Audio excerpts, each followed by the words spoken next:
Good morning, everybody. My name is Robert, and this is Review Clue. Today we're out and about because I've been invited down to London to do the Eurogamer Expo, or to cover bits of the Eurogamer Expo. It is one of the biggest UK gaming expos, and I'm super excited to get down. So I've got my coffee. Let's get on a train and let's go.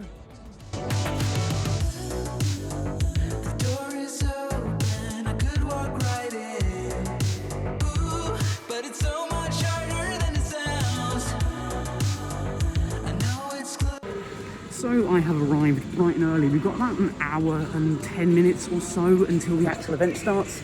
I'm going to go see if I can collect my pass now and see if I can have a walk around the show floor before it all opens. I think it'd be quite nice to kind of walk around and show you all what's actually happening at the show floor this year, because it's quite unusual. Obviously COVID is still a thing, so we're missing quite a few of the big players. But saying that, I still think it will be a good event. A lot of indie games are here, including some that I've actually worked with before. I went to uni with some of the guys who have made a game here, so I look forward to seeing that. But yeah, let's go see if I can collect this pass.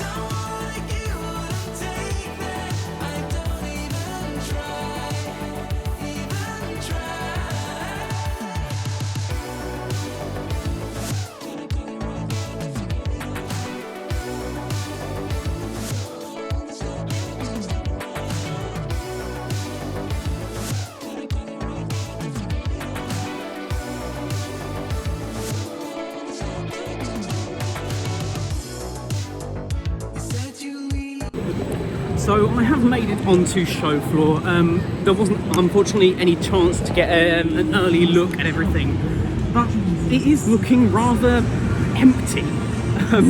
There's a large space of just nothingness around, which worries me slightly, but let's go ahead and do a real quick whip around of exactly what's here, and then we'll play some games.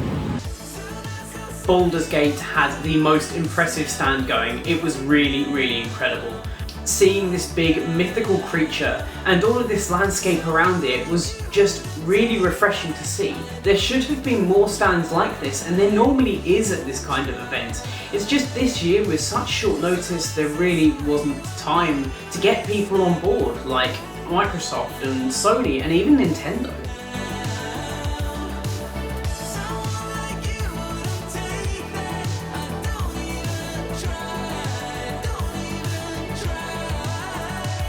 They obviously had all of the retro games as well. The retro game section was a big thing this year at EGX, and I didn't mind it again. It was really fun to see all of these different consoles from every era, all the way back from like before the 80s to realistically now.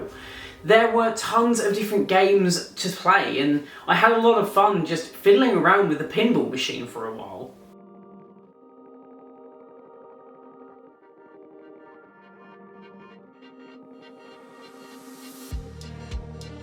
One of the biggest things that stood out to me was the ROG stand. This thing was the second biggest stand here, bar the Virgin Media stand where all of the Fall Guy stuff was happening. The ROG stand was basically there to shovel their wares and show you what they have on offer, from motherboards to keyboard and mice. And it was pretty cool. Hidden just behind that was the IKEA stand. Yeah, you heard me right, IKEA. They were actually here showing off some of their ROG collaborative projects. And it was pretty cool stuff, like desks and holders for your headphones and that kind of thing.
As we did walk around the show floor a little bit more though, there were a lot of games here.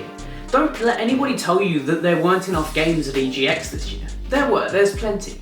But many of them were from independent developers or smaller studios. This is completely fine. Many of the games that I enjoy and actually still play the most are from more independent studios. And they are some amazing hidden gems, like Stuffed, which I actually worked with these guys at university. They were on my course and I followed their project from its inception a couple of years back. It is an amazing game right now and it is so much fun to play. Basically, you're a teddy bear and you're shooting some of your worst nightmares, from rubber duckies to garden gnomes. So if you do want to check them out, they're actually waiting early access on Steam right now and you can wishlist it down below. I'll leave a link. But yeah, EGX was full of really awesome indie games. This very much felt more like a Rezzed event than it did a main EGX event. Not that this is a bad thing whatsoever.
But of course, if this is the first time that you're seeing my face on your screen, then one, lucky you, and two, go down there, hit that subscribe button, smash that bell notification icon so you get notified every time I upload. I am so close to my goal of 2,000 subscribers, so if you are enjoying this content or you know someone who you think will, just tag them in the comments and get them watching my videos, get them subscribing. It really does help me a ton.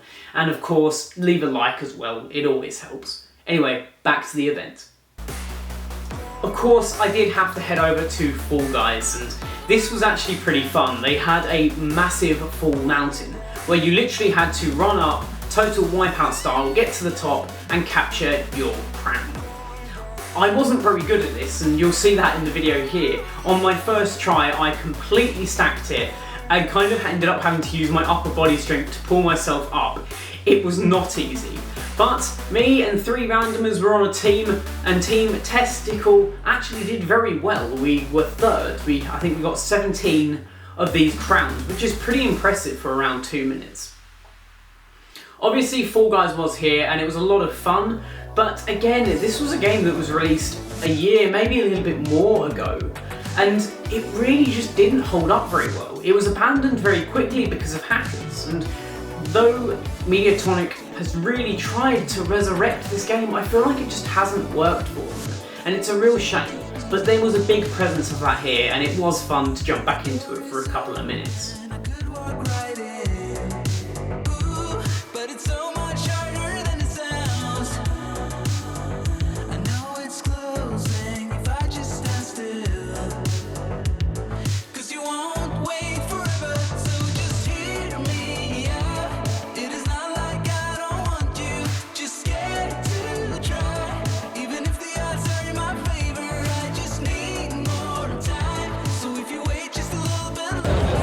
So you probably just saw there, I was checking out the Bang & Olufsen portals, They are Bang & Olufsen headphones for like gaming and stuff.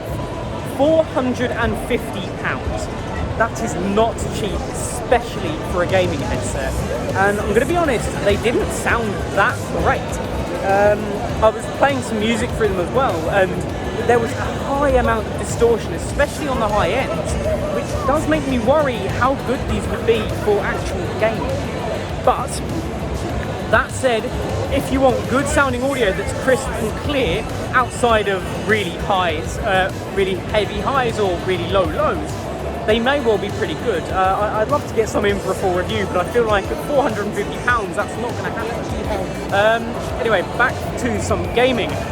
Played a little bit of Fall Guys over there. Let's head off and play some Deathloop.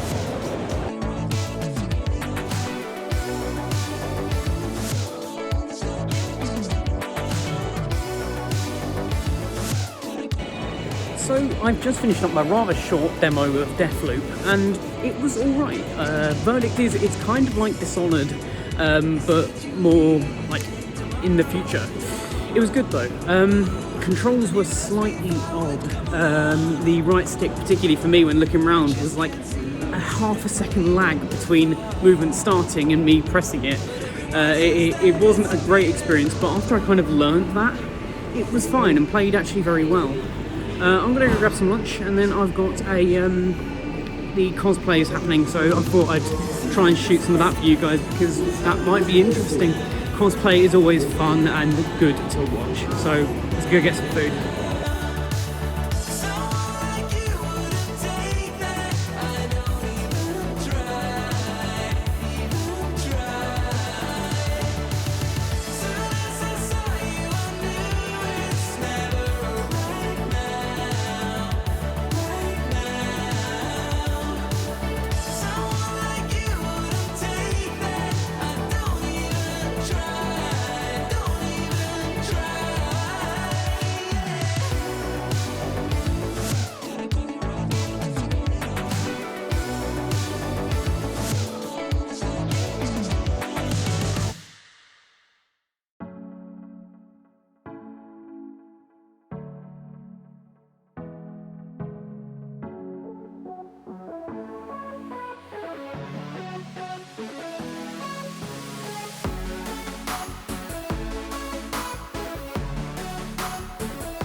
Of course, at these kinds of events you do have vendors, and the vendor stands were also pretty cool.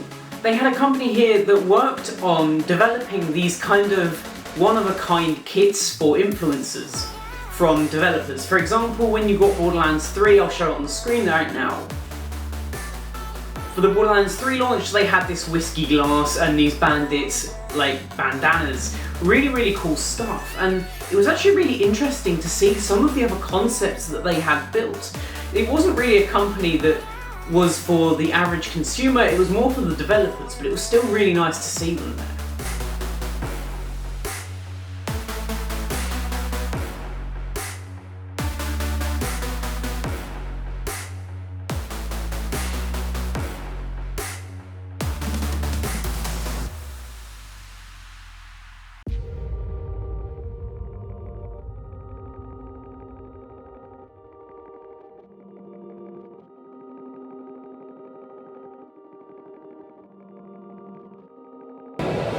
So it is coming up to about 4 o'clock now, and I think I'm probably going to call it a day here.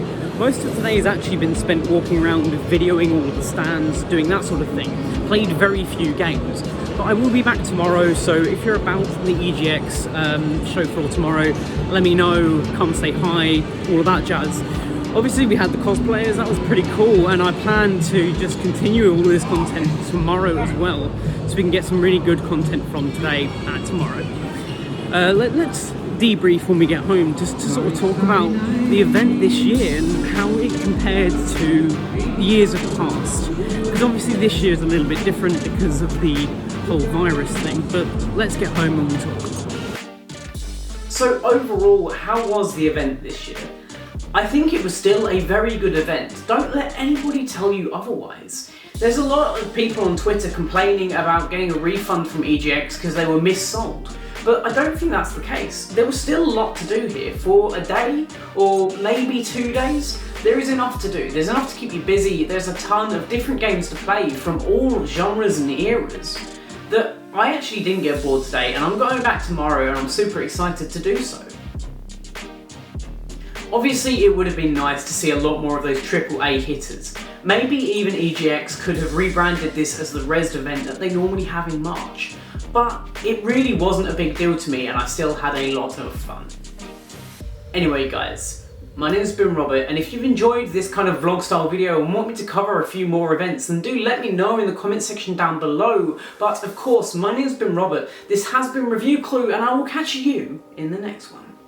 Adios.